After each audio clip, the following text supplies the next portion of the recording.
तो मित्रों, कल 2:30 बजे पटना में बिहार के डीजीपी ने प्रेस कॉन्फ्रेंस किया था और प्रेस कॉन्फ्रेंस में उन्होंने कहा था कि दुलारचंद यादव की जो हत्या हुई वह दुखद है, लेकिन दुलारचंद यादव की हत्या जो है वह गोली लगने से नहीं हुई है। दुलारचंद यादव की हत्या हुई या तो कोई भारी वाहन शरीर के ऊपर से गुजर गया या धक्का लगा, यानी कि जब तक बहुत भारी चीज शरीर से नहीं टकराएगा या जोर का धक्का नहीं लगेगा तब तक फेफड़े का हड्डी नहीं टूट सकता है और मृत्यु नहीं हो सकता है।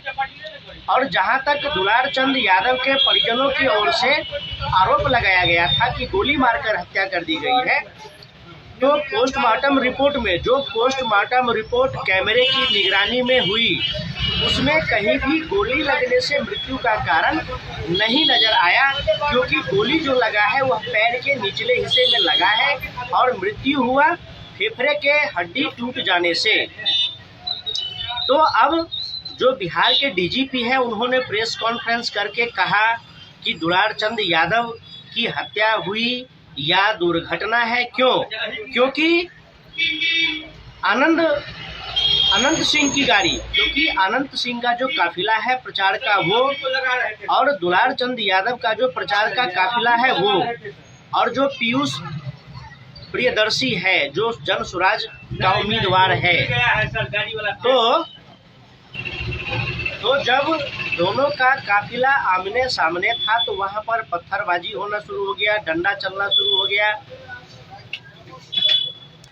और जब पत्थरबाजी, रोड़ेबाजी शुरू होने लगा, डंडेबाजी होने लगा, पत्थरबाजी, रोड़ेबाजी, डंडेबाजी शुरू होने लगा दुलारचंद यादव और समर्थकों के द्वारा अनंत सिंह के काफिले पर, और अनंत सिंह का काफिला निकलने लगा। जैसे ही पत्थरबाजी शुरू हुआ जल्दी जल्दी में सब निकलने लगे और साइड करवाने के चक्कर में कि अपना साइड ले करके चलो, गाड़ियों पर भी हाथ से ठोका गया, जो एक इशारा करना होता है, गाड़ी पर ठोक करके जल्दी जल्दी निकलने का इशारा करता है, क्योंकि माहौल तनावपूर्ण हो गया जैसे ही अनंत सिंह का और दुलारचंद यादव का काफिला आमना सामना हुआ।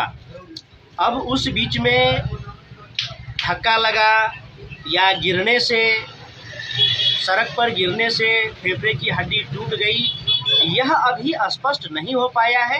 इतना तो डीजीपी ने कहा है कि गोली लगने से मृत्यु नहीं हुई है और कोई गाड़ी चढ़ा दिया या आपाधापी में भागम भागी में चढ़ गया, यह अभी तक स्पष्ट नहीं हो पाया है कि मर्डर है या प्राकृतिक मृत्यु है।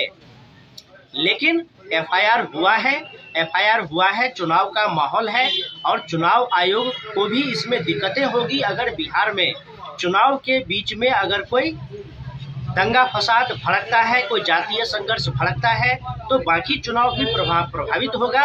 इसलिए दोनों पक्षों की ओर से कुल मिलाकर के 80 लोगों की गिरफ्तारी हुई है, जिसमें अनंत सिंह की भी गिरफ्तारी हुई है। लेकिन दुलारचंद यादव का मृत्यु संदिग्ध है कि यह मृत्यु है या दुर्घटना है, जो मैं कल भी आप लोगों को एक वीडियो बना करके बताया था।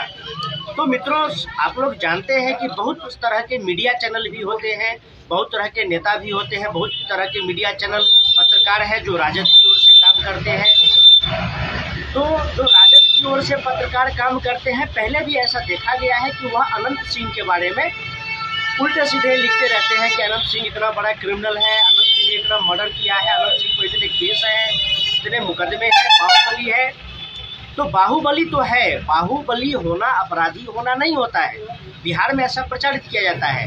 लेकिन मोकामा की जनता ने जो कहा है, जो बहुत सारे मीडिया चैनलों में स्पष्ट कहा गया है मोकामा के जनता के द्वारा कि दुलारचंद यादव पर बहुत सारे आपराधिक मुकदमे थे। एक बार तो दुलारचंद यादव ने 6 लोगों की हत्या की थी, जिसमें 4 धनुक था और 2 दुसाध था, और 6 लोगों की हत्या करके उस सब के जमीन को कब्जा कर लिया। कुल मिलाकर के 500 बीघे पर कब्जा था दुलारचंद यादव का, और जिस लोगों का दुलारचंद यादव ने जमीन कब्जा किया था वो लोग खुशी मना रहे हैं। वहीं अनंत सिंह के बारे में लोगों का कहना है कि वह वास्तव में गरीबों के मसीहा है। यह जो विभाजनकारी राजनीति है, दलित सवर्ण की राजनीति है, यह राजद का लंबे समय से हथियार रहा है। और जदयू को बदनाम करने के लिए, अनंत सिंह को बदनाम करने के लिए झूठे आरोप लगाए जाते हैं, जबकि जनता का तो स्पष्ट कहना है कि अनंत सिंह गरीबों के मसीहा है। वह गरीबों के लिए ही काम करते हैं, वह भूमिहार है। लेकिन इस समय दुलारचंद यादव की जो हत्या हुई है, इसमें यादव और सिंह भूमिहार वाला एंगल बना करके दुष्प्रचार किया जा रहा है। तो इस दुष्प्रचार से बचना चाहिए। और बिहार के डीजीपी ने यह भी कहा है कि इस समय किसी भी प्रकार का अफवाह नहीं फैलाया जाए, अफवाह पर ध्यान नहीं दिया जाए, लोगों को संयम से कार्य करना चाहिए। क्यों? क्योंकि चुनाव का माहौल है। अब ऐसे उपद्रवी तत्व, असामाजिक तत्व कभी कभी होता है कि जैसे लगता है कि अब हार रहा है। जैसे राहुल गांधी जहां चुनाव नहीं जीत पाता है तो कहता है कि ईवीएम हैक हो गया, नरेंद्र मोदी वोट चोर है, और जहां कांग्रेस जीत जाता है वहां बहुत अच्छा। तो आरोप प्रत्यारोप लगाया जाता है, दंगे आगजनी भड़काने के प्रयास होते रहते हैं। तो अफवाह नहीं फैलाया जाना चाहिए। और अनंत सिंह पर भी सीधा सीधा यह आरोप नहीं लगाया जाना चाहिए, अभी से यह नहीं कहा जाना चाहिए कि अनंत सिंह ने हत्या कर दी, अनंत सिंह ने मर्डर कर दिया। अगर पुलिस ने गिरफ्तार किया है तो वह सावधानी के रूप में। तो मित्रों, फिर कोई अपडेट मिलेगा तो आप लोगों को बताएंगे। आप लोग जुड़े रहिए, आप लोग लाइक कीजिए, कमेंट कीजिए, शेयर कीजिए, सब्सक्राइब कीजिए। फिर मिलेंगे, नमस्कार।